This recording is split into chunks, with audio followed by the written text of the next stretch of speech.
Hey everyone, Tony D and Little Joan here with one of my lamp videos about escalation.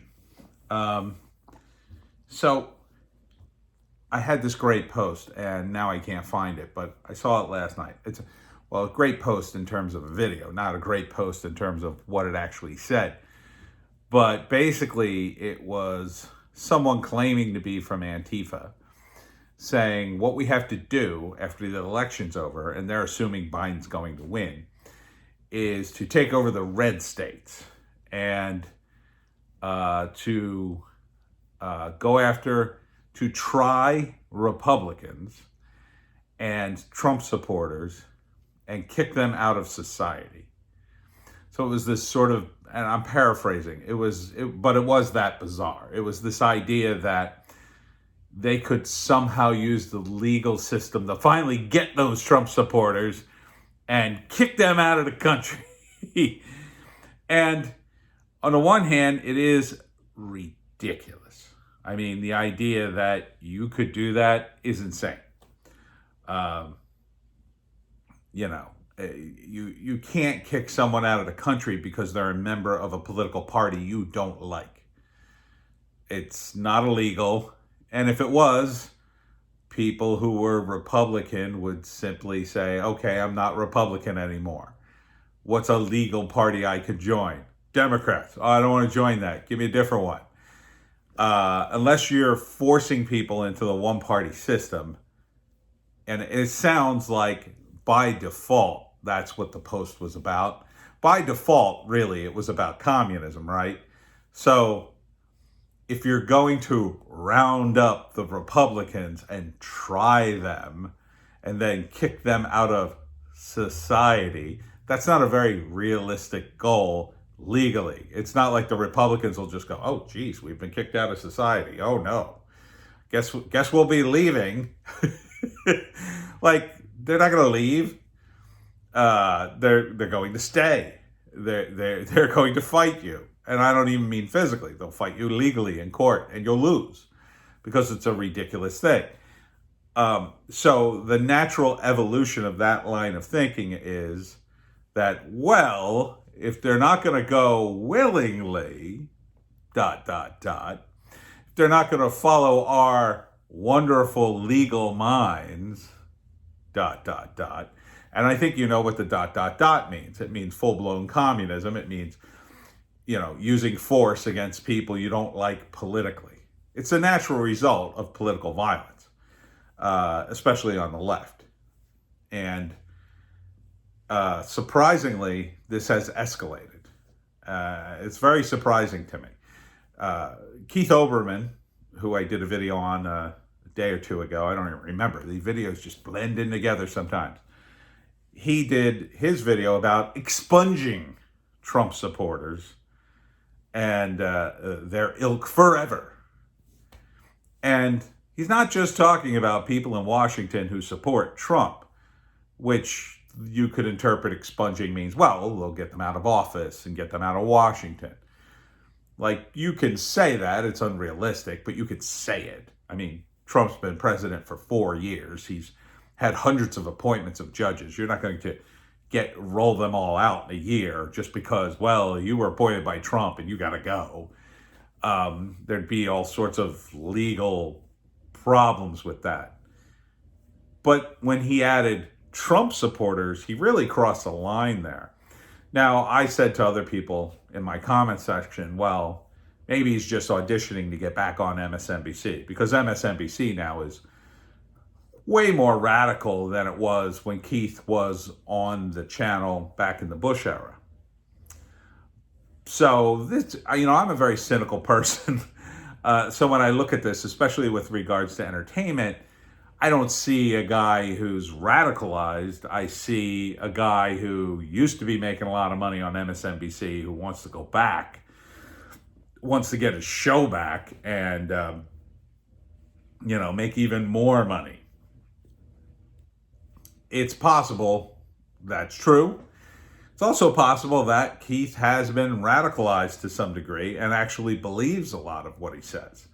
I'm as I see more and more people talk this way, and I only see these people on the internet, I'm convinced that, yeah, there are a few people who actually believe this stuff. And there's only one way their ideology can end.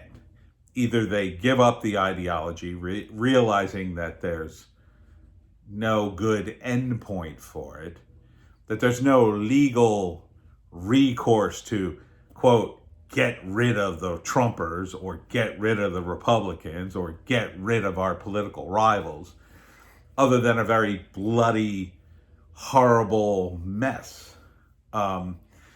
You saw during some of the Antifa riots that they bring out fake guillotines, and that's a throwback to the French Revolution, which is interesting because I found out the other day, I forget who did a video on it. I think it was Sargon of Akkad, where the idea of left and right came out of the French Revolution. People sat on the left and the right side of the room based on their political leanings.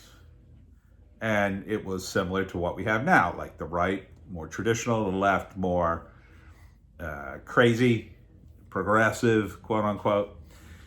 And again, it all comes back to what I keep saying is limits. There's no limits on the progressive side. And they've gone off the rails and they can't find their way back. I always think back to this woman, Katie Hill, who just, it wasn't enough. She was a congresswoman, was probably making good money, was in the pipeline to be, mentored by Nancy Pelosi and other female bigwigs in the Democratic Party, but that wasn't enough. She was married, but she had to have a three-way with one of her staffers and her husband. And that just was out of control. I mean, it's one thing for someone in a private company, let's say, who wants to have a three-way between their spouse and a younger coworker. That's still, still pretty bad. I mean, still would open you up to a civil lawsuit, but really, they're consenting adults. Who cares? But in government, it's even worse, right? Because these people are supposed to be in charge of the laws and governance that we're supposed to abide by. And one of those things is, well, somebody in a position of power takes advantage of a younger person to have sex with them and their spouse, and it's can be pretty dicey. And this flies in the face of the progressive movement too, because these were the people who were screaming when men did it, right? Men, this scumbag congressman who had sex with one of his young, hot secretaries, why, he's obviously all at fault. But the Democrats turned around and defended Katie Hill, tried to say, she's in a polyamory relationship. No, no, she's just horny and drunk with power, I think, which happens to a lot of different people, and especially to the ambitious types that seem to end up in government. But it should show people on the Democratic side that excess is bad and that they need to curb it by adding these limits. That the excesses, that this escalation now of teaching their underlings, it's not just enough to beat your rivals. We have to expunge them from society or try them all in a kangaroo court in our imaginations and go after the red states. It was a weird assumption in this Antifa post, by the way. The assumption was that Biden wins and the blue states are fine, but now it's time to go after the red states, right? Now that Biden has won, it's time to go after the red state. And now that I think about it, it smacks a little bit of Democrat operative kind of language. because I don't know if Antifa thinks that way. I don't think they do. I think they see the Democrats as part of the problem. They're just useful to them at the moment. And so to go after the red states and attack their capitals and go after their people and remove them all from society, yeah, that's not going to end in a nice, peaceful transference of power. That's going to end with, someone one group putting another group up against the wall. So we need to really tamp down this language and call these people out. I think a guy like Oberman should really just be labeled as beyond the pale for what his recent rant was about. Now, when I say that, I don't mean he should be censored. I think he should be allowed to say whatever he wants. But I think MSNBC would do themselves a service and credibility, and if they put out a statement saying, well, we disavow Keith Olbermann's recent statements and we're disappointed in them, because it would show that MSNBC has limits. Yes, we're very upset about Trump and his cronies, but we're not saying expunge them, whatever that means.